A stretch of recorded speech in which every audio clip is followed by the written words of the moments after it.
Yang haus akan dilegakan, yang lapar akan dikenyangkan, bahkan orang yang belum puas akan dipuaskan oleh kebenaran firman Tuhan. Untuk itu kami juga mengajak Bapak Ibu Saudara, sebelum kita menerima kebenaran firman Tuhan, kita akan memberikan berkat-berkat yang luar biasa yang Tuhan berikan kepada kita. Bagi Bapak Ibu yang siap untuk mempersembahkannya, boleh dikumpulkan melalui ketua-ketua kelompok yang sudah ditentukan, ataupun kalau ada siapa suku, persekutuan dan yang lain-lain, mungkin Bapak Ibu ingin mentransferkan, silakan transfer kepada bendahara yang Tuhan percayakan di tempat ini. Mari kita siapkan hati kita di hadapan Tuhan. Bapa, Engkau adalah Allahku yang luar biasa.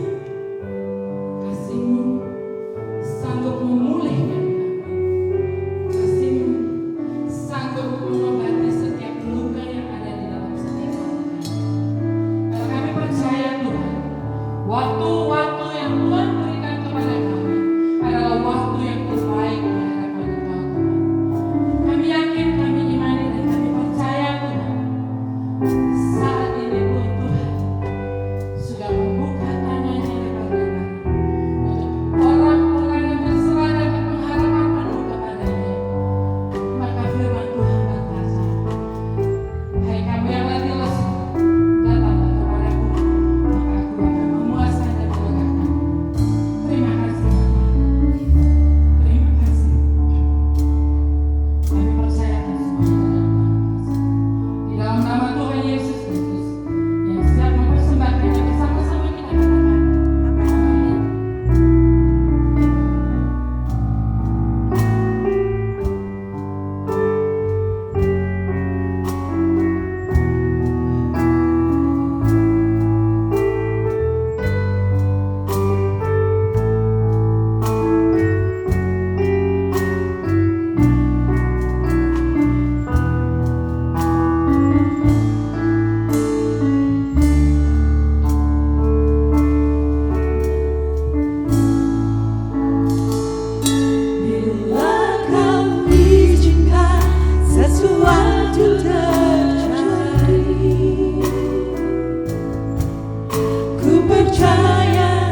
Shalom para jemaat, baik yang ada di tempat ini, yang ada di rumah masing-masing. Selamat pagi. Hari ini kita akan memulai lagi ibadah yang kedua pada saat lockdown ini yang kedua kalinya. Dan hari ini kita akan berdoa terlebih dahulu. Mari kita berdoa. Bapa di surga, kami mengucap syukur, kami berterima kasih untuk seluruh jemaat GPI Diaspora Sejahtera yang ada di Bangil, Yon Cavalry, yang ada di Pasuruan, demikian juga yang ada di Sekarmojo.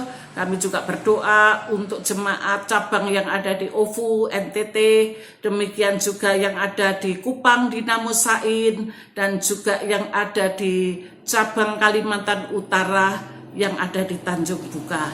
Mari Tuhan, berkati kami semua, supaya kami boleh memberitakan firman-Mu Tuhan yang berasal daripadamu, dan kami boleh memberitakan sesuatu yang baru, yang menimbulkan semangat, yang menimbulkan sesuatu yang baru yang akan kami pikirkan, supaya kami benar-benar dikuatkan. Berbicaralah Tuhan kepada kami, Roh Kudus pimpin hamba-Mu, buka hati setiap jemaat yang hadir, yang mendengarkan, supaya firman ini boleh menjadi remah, masuk di dalam hati, dan hidup, dan kami hidupi dalam kehidupan sehari-hari. Berfirmanlah Tuhan, kami mengucap syukur, dalam nama Tuhan Yesus kami sudah berdoa, haleluya, amin. Shalom, semua jemaat yang dikasihi Tuhan, di pagi yang indah ini kembali Ibu Gembala, saya sendiri tampil untuk memberitakan apa yang menjadi isi hati Tuhan pada minggu pagi hari ini.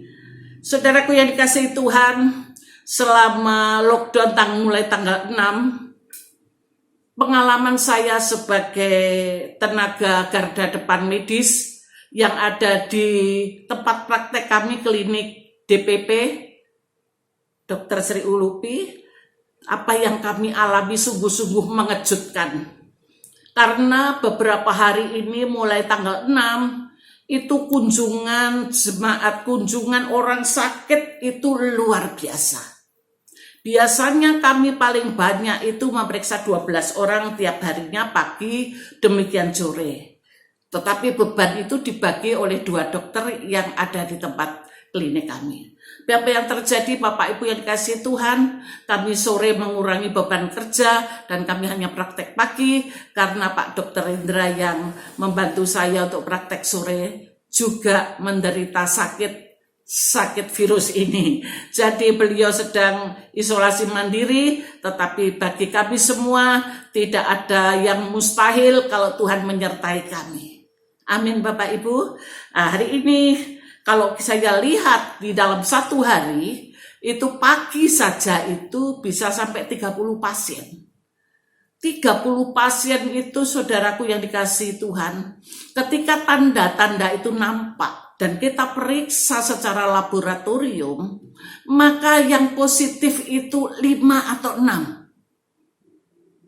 Mengingat hal seperti itu, maka kami berusaha sebagai garda depan, saya Mbak Tri, Mas Umati maupun Febri, kami memakai APD lengkap walaupun tidak sampai ke seperti di rumah sakit, tapi kami memakai APD lengkap menghindari adanya penularan secara langsung atau perkontinuitatum itu penyebaran secara langsung. Karena itu Bapak Ibu yang dikasihi Tuhan, kalau kita lihat hari-hari ini banyak orang cemas, banyak orang ketakutan, banyak orang khawatir. Situasinya itu berbeda-beda. Pasien yang datang itu ada yang dengan gagah dia bilang saya tidak sakit Bu Dokter. Tetapi ada yang sempoyongan datang di tempat praktek. Dan kita motivasi, kita periksa swab, ternyata hasilnya reaktif.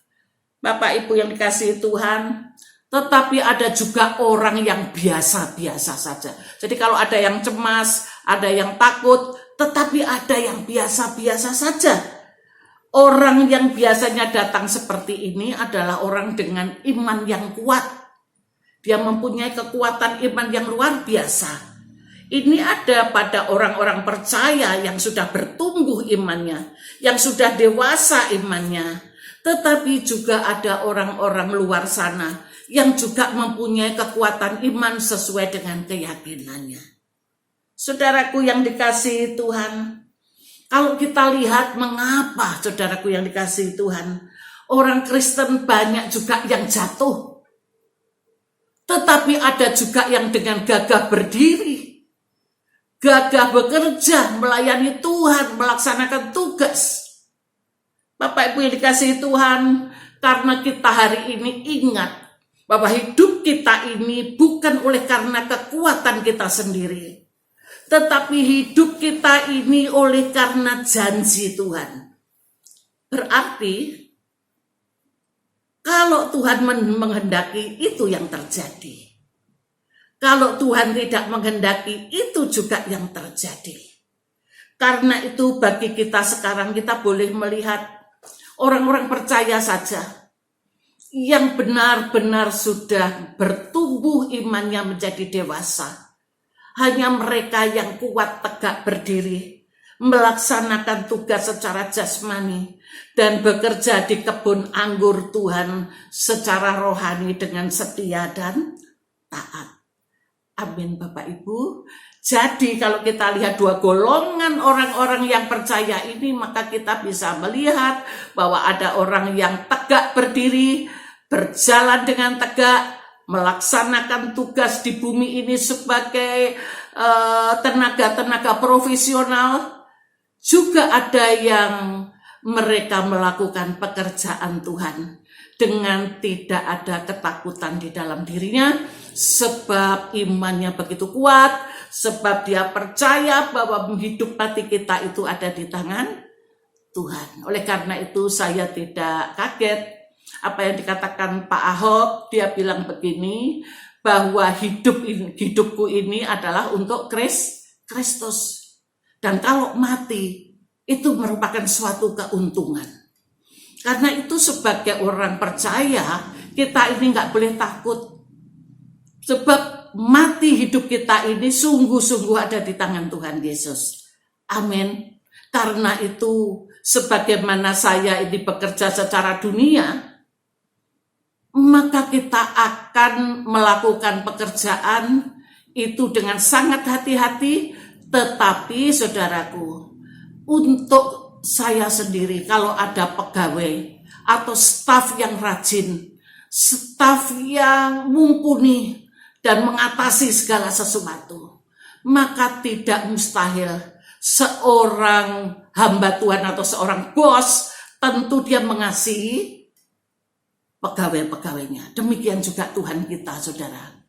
Karena apa yang Tuhan kerjakan, apa yang Tuhan nyatakan, dikatakan bekerja di ladang Tuhan itu menyehatkan.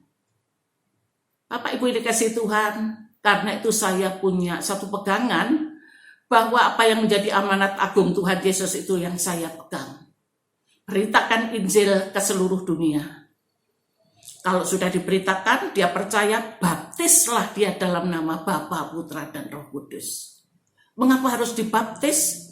Sebab itu merupakan tanda bagi seseorang untuk mendapatkan kasih karunia Tuhan. Dibukakan tingkap-tingkap langit dan diturunnya Roh Kudus sebagai suatu pribadi yang tinggal di dalam tubuh kita sendiri. Jadi Roh Kudus itu bukan cuman bayangan saja, tapi Roh Kudus itu pribadi seperti orang hidup, tetapi Tuhan katakan tinggal di dalam kita. Karena itu siapapun yang sudah mendapat pencurahan roh, dia pasti merasa, loh, di dalamku ini ada yang bicara, di dalamku ini ada yang bergerak. Dan itu boleh kita nikmati. Kadang-kadang yang di dalamku suatu pribadi yang dinamakan Roh Kudus menuntun hidupku untuk bekerja seharian penuh di ladang Tuhan maupun di pekerjaan secara profesi. Amin Bapak Ibu. Karena itu suatu hal yang penting dari orang-orang Kristen. Mengapa ada banyak orang yang gugur, jatuh, tetapi juga ada banyak orang yang tegak berdiri dan melaksanakan tugas dengan gagahnya. Mari kita lihat firman hari ini, apa yang terjadi. Bagaimana dengan kita yang tidak menyangkal hal ini, bahwa hari-hari ini adalah hari-hari everlasting period. Hari-hari ini adalah zaman akhir. Everlasting itu periode akhir zaman, ya, yang menyebabkan kita semua bersiaga untuk menunggu kedatangan Tuhan Yesus yang kedua kalinya. Dan hal ini hanya dimengerti oleh orang yang bertumbuh imannya.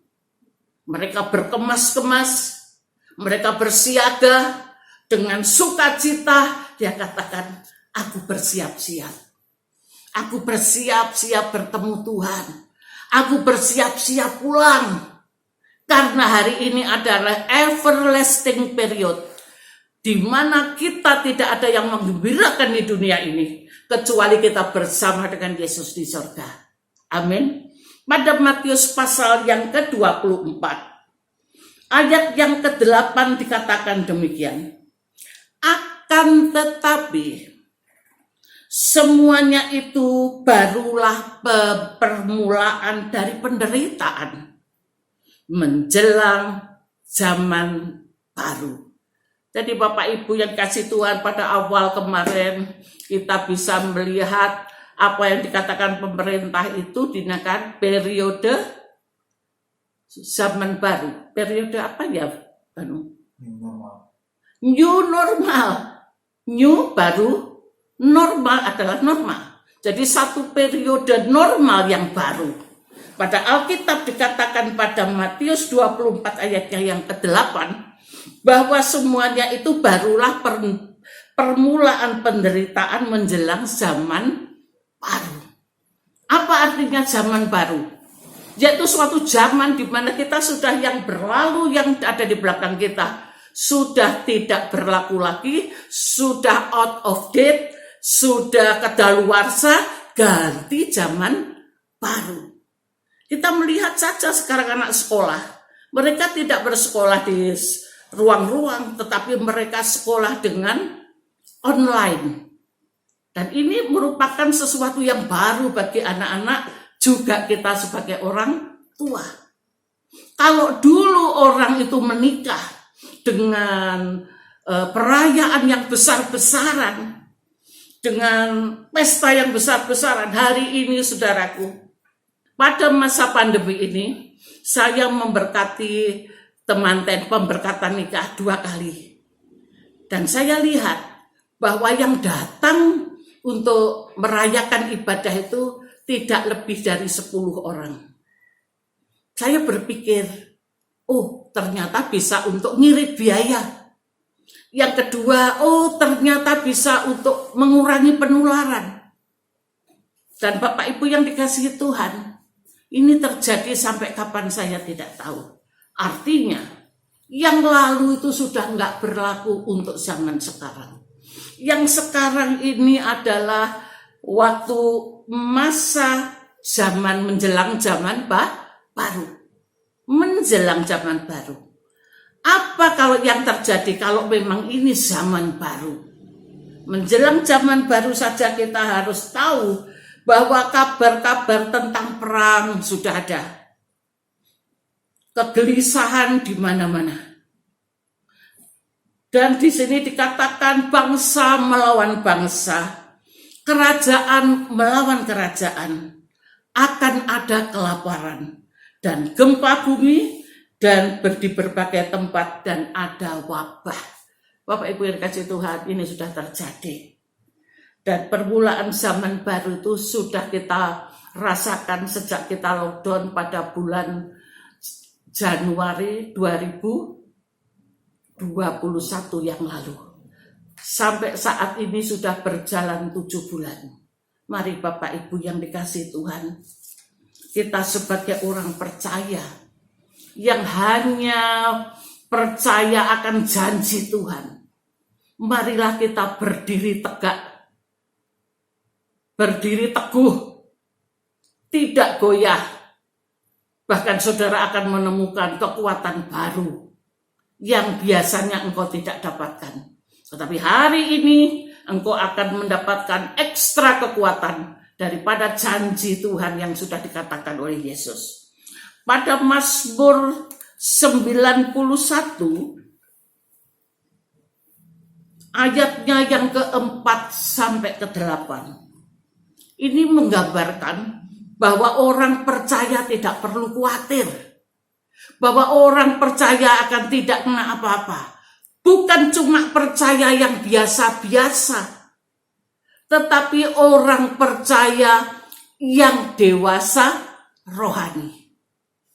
Bapak Ibu dikasih Tuhan, orang itu kalau sudah dewasa punya satu keputusan, punya satu komitmen bahwa tidak ada lagi yang bisa mengurusi dia selain dia berjalan maju ke arah komitmennya.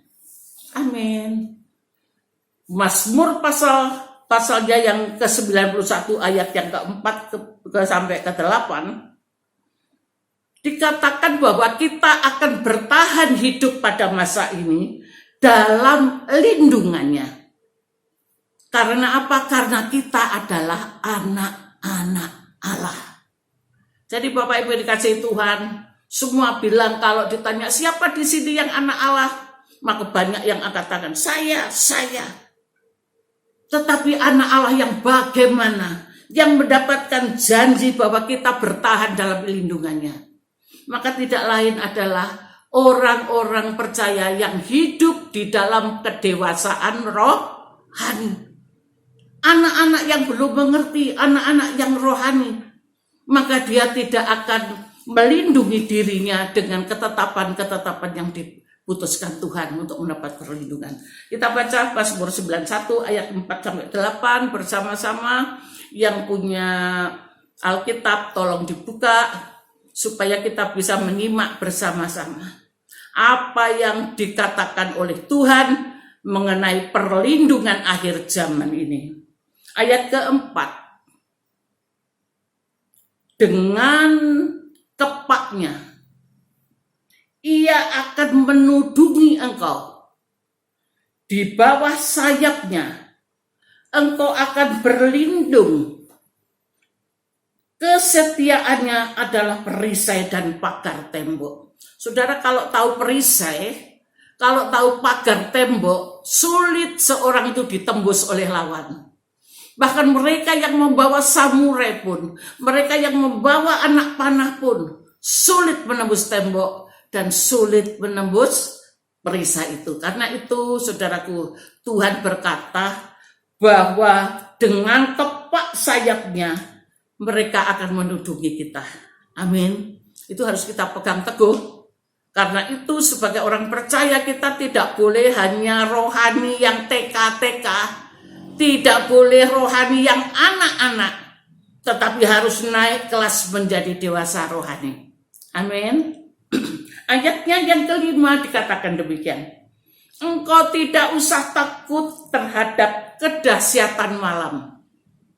Orang hidup itu kalau malam keluar, banyak itu terutama yang wanita-wanita itu takut kalau jalan malam-malam gelap. Tapi Tuhan mengatakan engkau tidak usah takut terhadap kedahsyatan malam. Terhadap panah yang terbang di waktu siang. Saudara yang dikasih Tuhan. Ternyata ada panah yang terbang di waktu siang. Kalau saudara tahu, kalau di tempat lapangan latihan panah, yaitu panahnya itu bisa siang. Tetapi sebagai kita orang rohani, ada panah yang berjalan terbang di waktu siang. Panah siapa itu? Apakah COVID itu seperti panah gitu cari sasaran? Saudaraku yang dikasihi Tuhan, ternyata ada panah rohani yang terbang pada waktu siang mencari mangsanya. Tetapi sebagai orang percaya kita tidak usah takut sebab Tuhan mengatakan dengan kepaknya ia akan menudungi engkau. Di bawah sayapnya engkau akan berlindung. Kesetiaannya adalah perisai dan pagar tembok. Kesetiaan. Saudaraku yang dikasihi Tuhan, orang muda yang masih baru-baru rohaninya belum tumbuh, kalau diberitahu itu ngeyel. You know ngeyel? Ngeyel itu tidak taat. Bunda, aku kan masih muda. Umurku kan masih 24, Bunda. Kalau saya taat pada perintah Tuhan, masa mudaku hilang. Kesenanganku pada waktu muda hilang. Saya hanya berkata begini, oh belum tahu. Belum tahu kalau ada panah yang terbang pada waktu siang. Hari-hari ini, orang Kristen banyak yang gugur. Kalau saya bilang geblak, tidak hanya di Pasuruan, di misi di Surabaya, misi Malang, pendeta-pendeta pejabat gereja jatuh. Bagaimana dengan saya? Bagaimana dengan Mas Sumati? Bagaimana dengan Febri dan juga Mbak Trik? Saya hanya berkata begini, sucikan dirimu, kuduskan dirimu, bekerja dengan setia, seperti kita akan mencapai garis finish yang sudah kelihatan di akhir zaman. Mari kita berlari menuju garis finish, karena disitulah di garis finish kita bisa berjumpa Yesus. Amin. Kalau kita berlari musuh anak-anak rohani, anak rohani itu lambat ya. Diberitahu kuduskan dirimu. Bunda, saya kan masih muda, umur 24, saya masih mau suka-suka. Kalau sudah begitu, kita hanya memberitahu keputusan ada di tangan anak-anak sendiri. Amin. Lah kalau kita sudah melihat bahwa garis finish itu sudah dekat, maka firman mengatakan, berlarilah engkau dengan cepat supaya engkau bisa mendapatkan Kristus. Jadi kalau kita sudah tahu tanda-tanda akhir, maka firman bilang bagaimana? Berlarilah engkau. Berapa kecepatannya? 25 kilometer per jam? Lambat itu. 50 kilo per jam? Lambat itu. 80 kilo per jam? Lambat itu. Nanti disalib lainnya.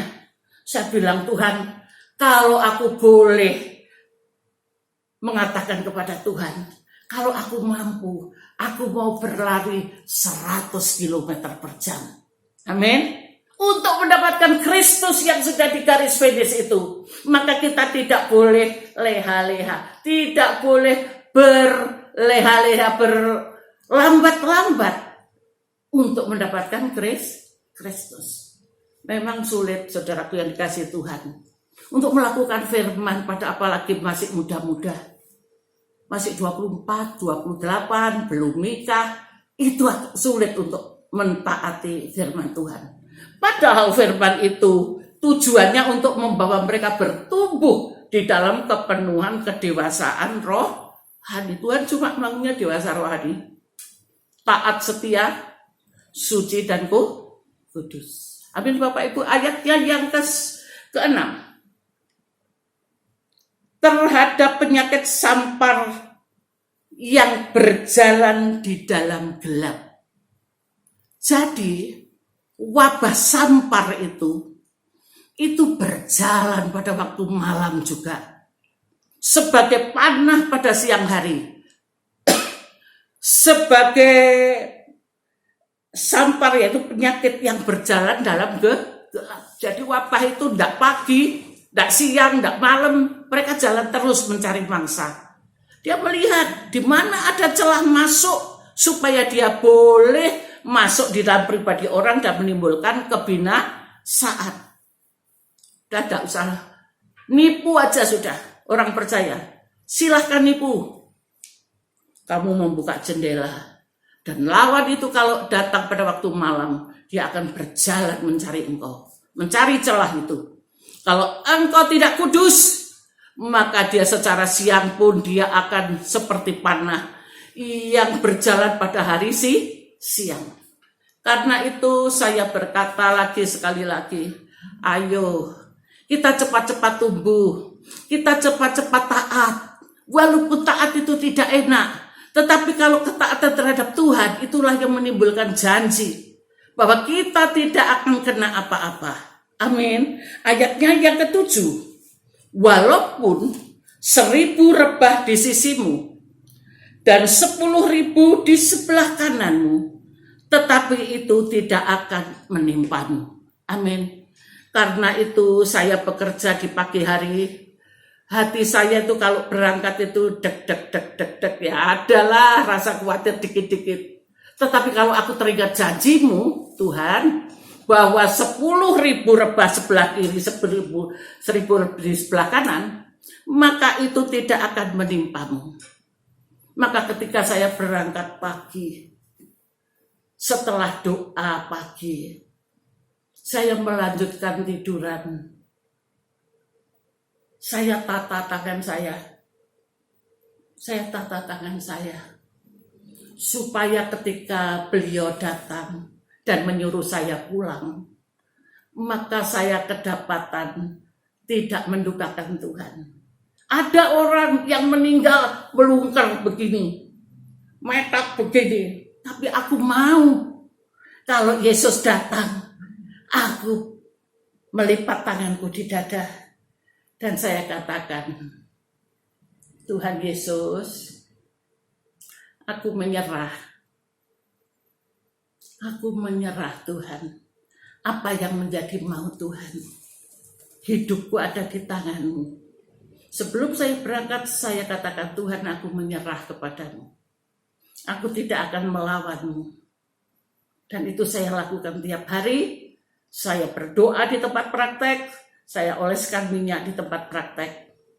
Kalau dulu yang dioleskan itu adalah darah domba, kalau hari ini, kemarin yang saya ajarkan kepada Putri, bahwa ketika seorang itu menderita, maka hendaklah dia memanggil para penatua jemaat, supaya mereka mengoleskan minyak kepada orang sakit, pada orang menderita itu, maka apabila dia berdosa, dosanya diampuni. Dan apabila dia sakit, maka Tuhan akan membangkitkan dia kembali. Amin. Beri kemuliaan Pak Sumadi. Ada orang mengatakan, rumah kok disemprot-semprot minyak. Apakah itu minyak urapan? Bukan. Itu adalah minyak untuk orang sakit yang tidak sembuh-sembuh, supaya dosanya diampuni dan supaya dia boleh bangkit kembali menjadi sembuh karena dia percaya firman Tuhan, ya dan amin. Saudaraku yang dikasihi Tuhan, 1:1 ayat 8, engkau hanya menontonnya saja dengan matamu sendiri dan melihat pembalasan terhadap orang fasik. Sebab Tuhan ialah tempat perlindunganmu, yang maha tinggi telah kau buat tempat perteduhanmu. Malapetaka tidak akan menimpa kamu, dan tulah itu tidak akan mendebat kepada kemahmu. Kemah itu apa, saudara? Rumah. Tulah itu tidak akan mendekat pada rumah kita, pada keluarga kita, pada tempat di mana kita bekerja. Tulah itu adalah kematian, seperti pada zaman Musa, kematian anak-anak sulung. Kita ini adalah yang sulung, saudara, anak sulung. Karena itu sekali lagi, mari kita bertahan di dalam Tuhan. Dan jangan sekali-kali saudara mengabaikan perintah Tuhan. Dan kami berdoa di dalam nama Tuhan Yesus, apa yang menjadi korban hari-hari ini, terutama orang percaya, baik Kristen, baik Protestan, baik Katolik, saya kira itu ada celah masuk di dalam dirinya yang menyebabkan wabah itu, sampar itu bisa masuk dalam dirinya, dalam rumahnya. Karena itu sekali lagi firman Tuhan mengatakan bahwa pada saatnya anak Tuhan itu harus menjadi perangkat yang mulia di rumah Tuhan. Jadi kalau kita mau lihat di rumah Tuhan itu ada orang-orang yang berada di situ. Kita buka pada firman Tuhan 2 Timotius 2 supaya Anda tahu ya, 2 Timotius 2 saya bacakan secara kilat. 2 Timotius 2 ayat 19 sampai 21 yang mengatakan demikian. Tetapi dasar yang diletakkan Allah itu teguh, dan meterainya ialah Tuhan mengenal siapa kepunyaannya. Jadi jangan sampai di sini saudara-saudara tidak dikenal Tuhan. Sebab Tuhan pernah berkata, siapakah engkau? Aku tidak mengenal engkau. Jangan sampai Tuhan berkata demikian. Karena yang hanya Tuhan kenal, itulah yang mendapat perlindungan daripada Tuhan. Saudaraku yang dikasih Tuhan, di dalam rumah Tuhan yang besar, di dalam kebun anggurnya Tuhan, hanya terdapat perabot dari emas dan perak. Tetapi ada juga perabot yang berasal dari tanah dan kayu. Tuhan katakan dalam perumpamaan itu, dalam rumah Tuhan, yang emas dan perak itu dipergunakan untuk tujuan-tujuan mulia. Dan dipergunakan untuk tujuan mulia. Tetapi orang yang seperti dari tanah dan kayu, itu dipergunakan Tuhan untuk pekerjaan yang kurang mulia. Karena itu Bapak Ibu yang dikasihi Tuhan, jadilah engkau perabot-perabot yang ada di dalam rumah Tuhan sebagai perabot yang mulia, yang kategorinya kalau manusia beriman, orang percaya itu seperti emas atau perak. Tetapi kalau orang yang seperti tanah dan kayu, itu adalah jemaat-jemaat yang belum dewasa. Itulah yang rentan terhadap wabah. Itulah yang rentan terhadap kebinasaan di akhir zaman. Amin.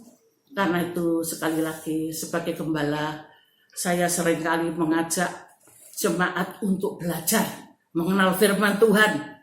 Dan kita hari ini boleh lihat, boleh tanya dirinya, aku ini perabot dari emas atau dari perak? Aku ini perabot dari kayu atau dari tanah? Sebab kalau dari kayu dan tanah, maaf saudara, Tuhan hanya menggunakan engkau sebagai pekerjaan yang kurang mulia. Tetapi kalau engkau dari emas, dari perak, maka Tuhan akan memakai engkau sebagai alat yang mulia dan digunakan Tuhan. Kalau yang kurang mulia tidak digunakan Tuhan. Amin. Hanya sebagai rame-rame saja, penggembira saja. Tetapi bagian dari perlindungan tidak didapatkannya. Amin. Mari kesimpulannya, hari ini jangan takut lagi.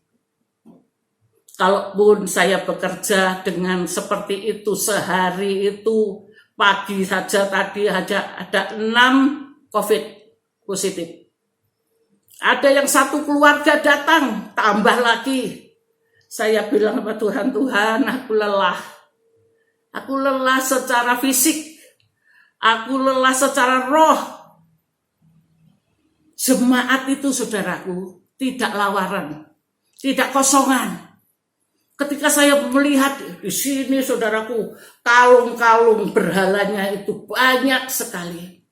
Karena itu sebagai hamba Tuhan, saya berdoa, Tuhan lindungi, tutup bungkus aku dengan kuasa darah-Mu, roh tubuh jiwaku, alam sadar, bawah sadar, alam tidak sadarku. Amin. Saudara jemaat, kami persilahkan juga membaca apa yang sudah saya khotbahkan tadi. Jadilah perangkat yang mulia.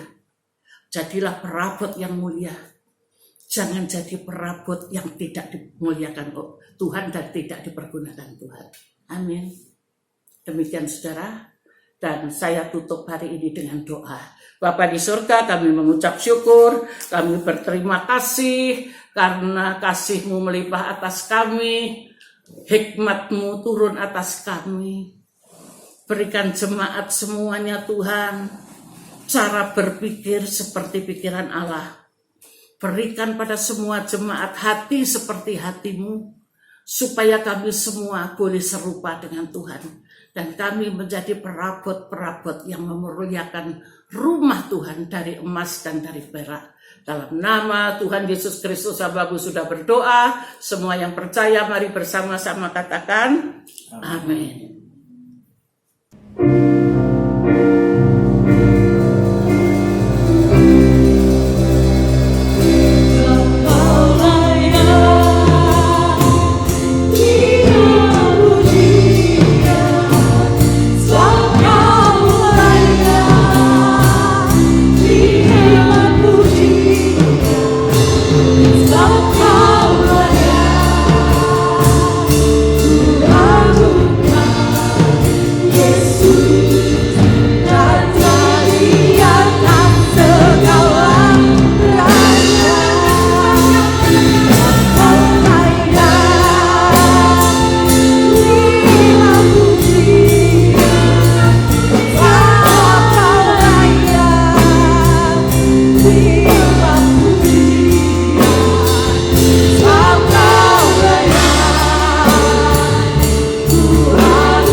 Bapak Ibu yang kasih Tuhan, ibadah telah selesai. Lakukan perintah Tuhan dengan sebaik-baiknya di dalam hidupmu sehari-hari. Dan tiba saatnya kita akan pulang, kita akan bekerja sebagai pekerjaan yang rutin. Tetapi sebelumnya mari kita tatang kedua tangan kita untuk mendapatkan pengurapan atau berkat daripada Tuhan. Bapa di surga, inilah kami anak-anak-Mu. Seberapapun tingkat kematangan kami Tuhan, hamba-Mu tahu ada yang masih TK rohani Tuhan, ada yang SD rohani Tuhan, ada yang dewasa rohani dan calon mempelai. Tuhan tolong Tuhan, berikan kesempatan pada jiwa-jiwa itu untuk bertobat dan kembali mencari wajah Tuhan, supaya kami tidak ketinggalan kereta Tuhan, kami tidak ketinggalan gerbong Tuhan. Ketika Tuhan datang di garis finish, kami boleh mendapatkan Yesus. Karena itu berkati setiap jemaat dengan berkat damai sejahtera daripada Bapa di surga, cinta kasih Tuhan Yesus Kristus yang tiada berubah, dan kuat kuasa persekutuan dengan Roh Kudus memberkati saudara sekalian hari ini sampai kekal selama-lamanya. Semua yang percaya mari bersama-sama. Persembahan khusus perayaan Natal bisa dikumpulkan melalui ketua kelompok masing-masing atau ditransfer melalui rekening gereja.